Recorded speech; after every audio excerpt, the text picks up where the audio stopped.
오늘 본문이 이제 20절까지 있는데 4절까지만 저희가 읽었고요. 오늘 본문의 말씀을 갖고 막벨라굴을 구입한 아브라함이라는 제목으로 같이 말씀을 나눠보겠습니다. 오늘 본문 1절에 보면은 사라가 127세에 죽었다라는 기록이 되어 있는데 헤브론이라는 곳에서 죽은 것으로 나와 있습니다. 지난 한 주간이었죠. 지난 한 주간은 아니지만 저도 개인적으로 좀 많이 힘든 일들이 있었는데, 저희 어머니가 2년 전에 암 수술하시고, 6월 말쯤에 좀 속이 안 좋아서 이제 갔더니 장이 꼬이셨다 그래서 이제 수술을 하면서 그 다른 곳에 이제 암이 전이 된 날 봤더니 복막에 다 전이가 되셨다고. 그래서 이제 아마 이제 좀 남은 여생이 얼마 되지 않을 것 같다라는 그런 좀 얘기를 듣고, 그러면서 이제 또 저희 어머니가 급격도로 이제 그 수술 이후에 또 기력이 쇠하고 힘들어지셔서, 그래서 좀 뭐 여기저기 계실 곳을 알아보고 그러는 와중에 시간이 흐르면서 이번 한 주간에 오늘 본문의 말씀을 보면서 사라가 이제 127세에 살다가 헤브론 땅에서 죽은 오늘의 본문을 같이 보면서 좀 여러 가지가 겹치고 또 생각이 되는 그런 한 주간이었던 것 같아요. 오늘 본문 23장하고 지난주에 저희가 나눴던 22장은 이제 아브라함의 내용이 이제 결론 부분인 거거든요. 오늘 23장을 끝으로 아브라함에 대한 내용이 다 끝나고 24장 넘어서부터는 이제 이삭의 내용이 시작이 되거든요. 그런데 이 하나님께서 아브라함의 내용을 끝맺으시는 그 과정도 처음 시작에서 하고 끝이 하나의 어떤 일관적인 목적을 갖고 기록되는 모습을 좀 많이 느낀 것 같아요. 하나님이 아브라함을 부르실 때 약속을 하셨는데 두 가지를 주신다고 했거든요. 가나안 땅과 후손들을 주신다라고 했는데 그 약속에 대한 내용을 아브라함의 생애와 아브라함의 이야기를 다루는 내용 가운데 그 두 가지 약속이 계속 나와 있는데 22장에서는 후손과 관련된 내용의 이제 결론이 나와 있었던 거고 외아들 이삭까지도 아낌없이 바치는 그 아브라함에게 하나님께서 그 후손을 통한 놀라운 복을 말씀해 주시고 약속해 주셨다는 것을 저희가 볼 수 있었고, 오늘 본문 23장에서는 그 다른 한 가지 약속인 땅에 대한 약속을 하나님이 이 아브라함의 생애를 통해서 어떻게 또 결론을 맺고 그것이 계속 이어지는지를 오늘 본문을 통해서 좀 엿볼 수 있는 것 같아요. 근데 그 시작이 사라의 죽음인데 사라가 127세에 죽었는데 사라가 가나안 땅에 온 나이가 65세였어요. 아브라함은 75세였고 그래서 이 가나안 땅에 지금 127세에 죽었으니까 62년을 가나안 땅에서 살아온 거거든요. 그래서 아브라함의 사라와의 그 생애와 이삭과 야곱의 생애를 잠깐 도표로 보면 아브라함이 100세 때 이삭이 태어났고 아브라함 그 사라가 죽은 127세 때 이삭은 나이가 37세가 되었어요. 그리고 3년 후 40세가 돼서 리브가하고 결혼을 하는 그 장면이 나오는데 22장 맨 마지막에 보면은 리브가의 아버지 부두엘이 이름이 살짝 언급되는 모습을 보면서 아브라함에서 이삭으로 옮겨가는 내용에 대한 그 다리를 놔주는 그런 본문들이 살짝 나오거든요. 그리고 나서 야곱이 이삭 60세 때 태어나고 그리고 야곱이 15세 때 아브라함이 175세를 죽고 이삭은 그때 75세입니다. 그래서 저희가 아브라함과 이삭과 야곱의 하나님이라고 부를 때 아브라함하고 이삭하고 야곱이 같이 살아온 생애가 있다라는 것을 저희가 좀 기억을 했으면 좋겠어요. 특별히 이 족장 시대에 나와 있던 그 사람들의 내용을 저희가 볼 때 아브라함이 끝나면 바로 죽고 이삭이 태어나서 뭐 시작되는 것처럼 같이 겹쳐서 살아온 생애가 없는 것 같은 그런 생각들을 많이 하는데 이삭은 아브라함하고 75년을 살면서 아브라함을 통해서 믿음을 배웠고 그 다음에 야곱은 아브라함과 이삭과 함께 살면서 또 나름대로 아브라함을 통해서 아버지 이삭을 통해서 믿음을 배워왔다라는 그런 모습을 좀 염두에 뒀으면 좋겠어요. 그런데 이렇게 죽은 사라의 모습을 봤을 때 사실 좀 어떻게 보면은 슬프고 안타까운 모습들이 많아요. 62년 동안 가나안 땅에 들어와서 살았는데 그 살아온 삶의 여정이 사실 쉬운 거는 아니었거든요. 아브라함이 두 번이나 아내를 누이라고 속이는 그런 일도 하고 사실 유목민이었지만 그 땅의 나그네로 살아오면서 집이 사실 없었어요. 계속 천막 생활을 하면서 살아온 그런 모습을 보면서 나름대로 사라도 어느 그 아브라함의 아내로서 그리고 거느리는 식솔들이 있고 나름대로 어느 정도의 부를 갖추고 살아왔지만 가나안 땅에서의 삶은 나그네의 삶, 어떻게 보면 외국인의 그 삶 이상은 절대 되지 않았거든요.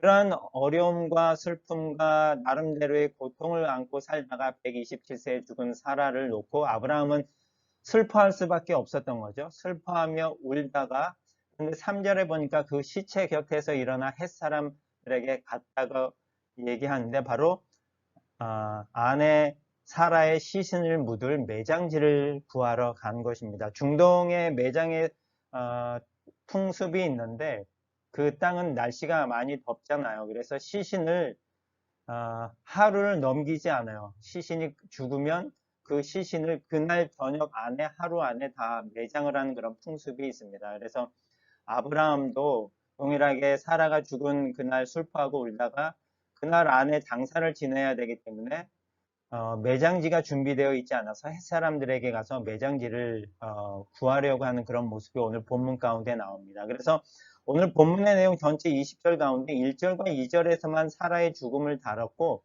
3절 이후부터 마지막까지는 아브라함이 사라의 매장지를 구하는 그 내용이 협상하는 내용들이 오늘 본문의 중심을 이루고 있거든요.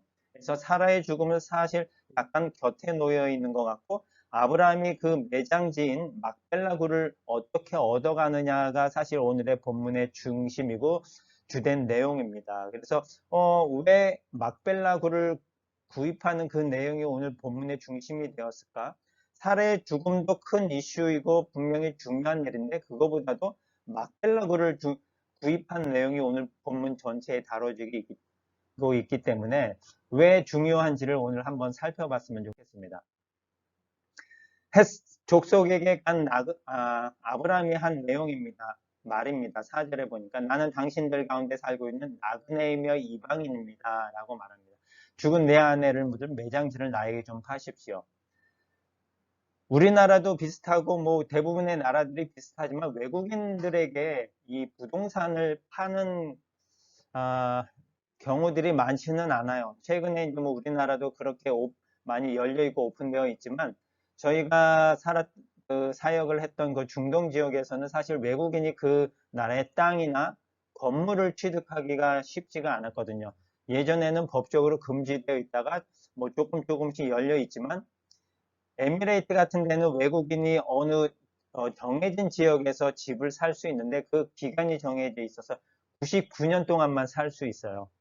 99년이 지나면 그 땅이 다시 그 사람의 소유권이 다시 에미레이트로 넘어오는 경우인 거죠. 마찬가지로 지금 아브라함이 살고 있는 그 땅도 비슷한 경우인 거예요. 아브라함이 나그네이고 이방인이기 때문에 그 가나안 땅을 사서 소유한다는 게 사실 쉽지 않은 상황이었는데 오늘 좋은 기회가 생긴 거였어요. 아브라함한테는 나름대로 사람들한테 얘기할 수가 있는 거죠. 죽은 내 아내를 묻을 매장지를 나에게 좀 파십시오. 좋은 기회였던 것 같아요. 그래서 이것을 갖고 아브라함이 헷 족속들에게 계속 얘기를 합니다. 그랬더니 헷 족속들은 당신은 우리 가운데 사는 위대한 지도자라고 얘기하면서 그냥 그 땅을 무료로 그냥 준다라는 의미의 말들을 합니다.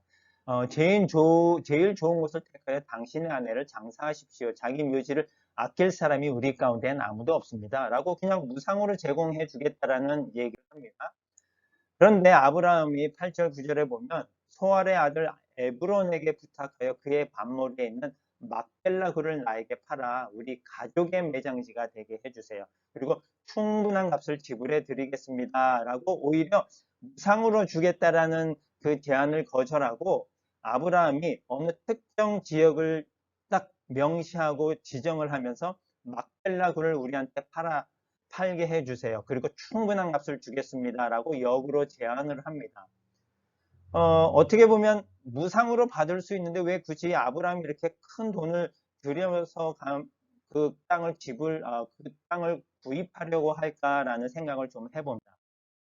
그랬더니 그 에브론이 이렇게 얘기를 하는 거죠. 그렇게 하지 말고 내 말을 들으세요.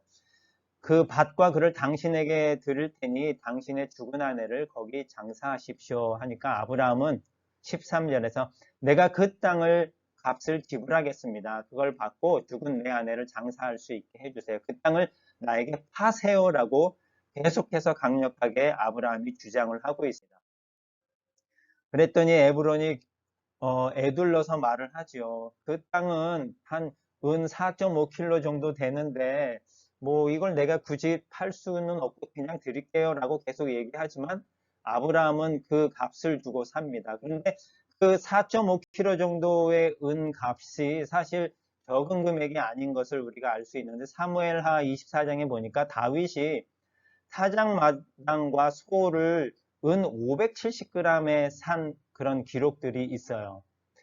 그거와 비교해 보면 사실 아브라함이 지불한 4.5kg의 은은 사실 양이 엄청 많은 것을 우리가 알 수 있죠. 그래서 너무 고가에 너무 많은 돈을 주고 그 막벨라 굴을 산 아브라함을 우리가 어떻게 생각해야 될까 하는 그 생각을 한번 해봅니다.